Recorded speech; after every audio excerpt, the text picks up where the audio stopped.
Om Swastiastu. Jangan lupa untuk like, komen, dan subscribe. Dengan menekan tombol subscribe, kalian mendukung channel ini untuk lebih berkembang. Terima kasih.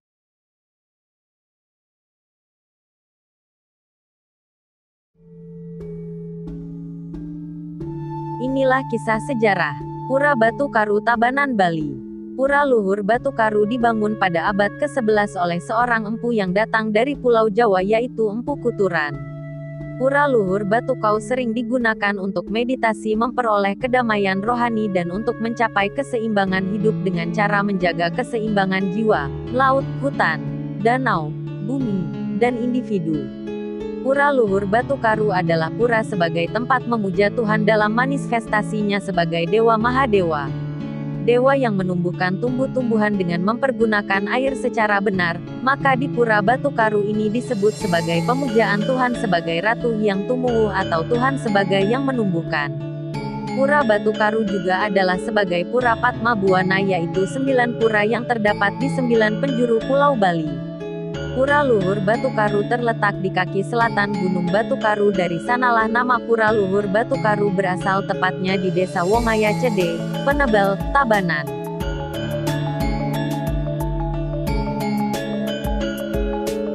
Pada tahun 1959 Pura luhur Batu Karu direnovasi besar-besaran karena diceritakan tahun 1605 Masehi. Sumber berasal dari kitab Babat Buleleng.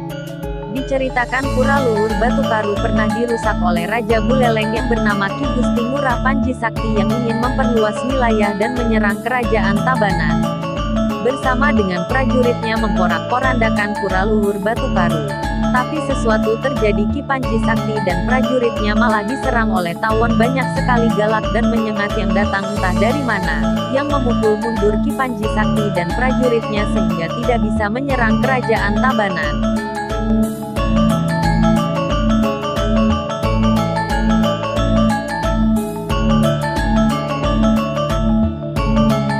Lalu pada tahun 1977 direnovasi kembali hingga kembali sampai sekarang bentuk dan posisi Pelinggi tetap asli seperti semula. Bahkan, tak satu pun ada cat atau pewarna modern yang digunakan. Hal ini dikatakan penglingsir pura untuk menjaga taksu pura agar tetap terjaga.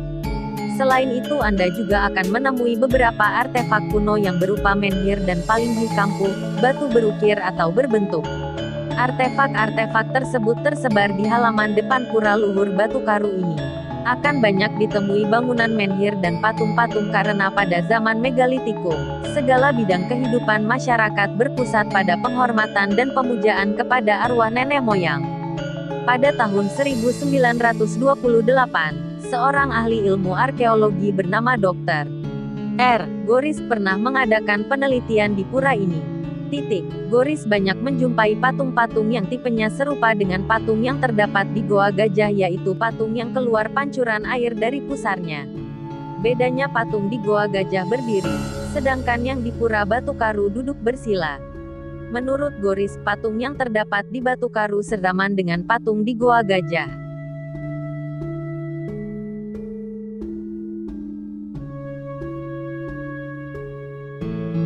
Pantangan di Pura luhur Batu Karu.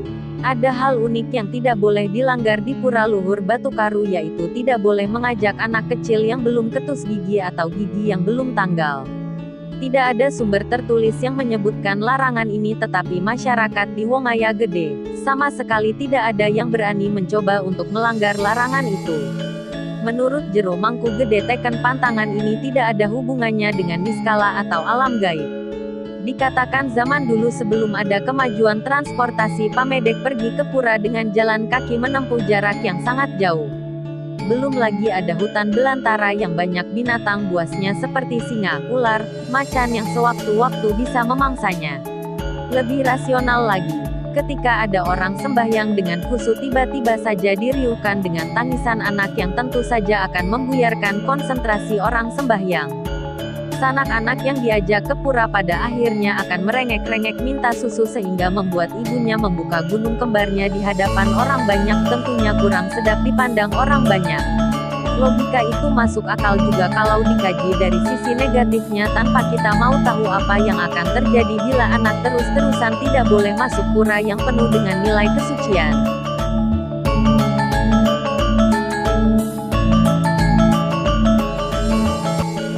Upacara puja wali di Pura Batu Karu. Biasanya saat puja wali, tidak hanya pemedek dari daerah Bali yang datang tapi karma dari Jawa, Lampung, dan Lombok juga akan ikut tampil. Upacara di Pura Batu Karu terbagi dalam dua bagian yaitu, puja wali dan upacara rutin pengrastitian subak. Puja wali digelar setiap Puraspati, Umanis Dumulan atau Umanis Galungan, setiap 210 hari sekali. Kepercayaan kepada roh leluhur berdiam di puncak gunung dan bukit yang memiliki kekuatan gaib yang diyakini dapat menolak bahaya dan memberikan kesejahteraan. Sekian, Om Santi, Santi, Santi, Om.